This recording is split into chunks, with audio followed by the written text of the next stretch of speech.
Hi, welcome to a special edition of Youth News Network, featuring us, Project Pink. I'm Aditi Nair. I'm Netra Vijay. And I'm Anika Prasad. There are many factors that contribute to a woman's risk of developing breast cancer, such as age, genetic mutations, and family history. However, what lifestyle changes can be done to decrease the chances of developing breast cancer? Let's get into it.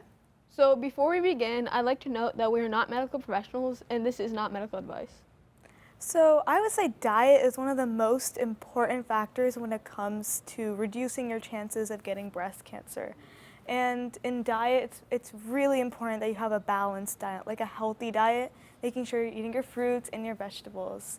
Some foods that you probably want to avoid would be like processed meats or like fried food, because those are like foods that you cook in very high temperatures, and that increases like carcinogenic chemicals, stuff like that in your food. Okay. And then adding on to that, I would say alcohol consumption, because the more alcohol you consume, the higher chance you have of getting breast cancer. Researchers suggest that you should have no more than like 1 glass a day of alcohol, but even that small quantity can actually increase your risk of developing breast cancer.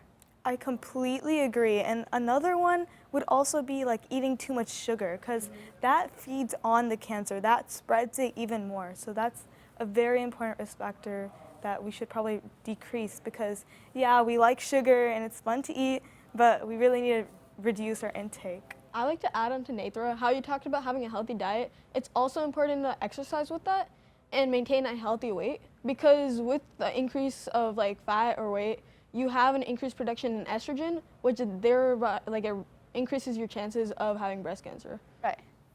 And then again, like smoking, which again can also lead to lung cancer. A lot of people don't know, but it can actually lead to breast cancer as well. Yeah. And what a lot of people also don't know is that breast cancer is based off of environmental and genetic factors. Yeah. And it's not all genetic, although like your genes do play a role, and family history, like if you know anyone in your family that's gotten it, you have an increased risk. Your environmental factors, like we said, your diet, if you exercise or not, that plays like a larger role than genetics. So basically like leading a healthy lifestyle. Yeah. Yeah. The lifestyle is way more important than just genetic factors. Yeah, because maybe you have like a family history of it, but again, there's like a lot of prevention methods that include like having a balanced diet, like you were saying, exercising, just like, you know, kind of leading a healthier lifestyle than say like having fast food every day. Yeah. That's a lot of fried food. Yeah. Especially if you go to like McDonald's, like that's fried, and that could increase your carcinogenic intake, and that will lead to a higher risk of breast cancer.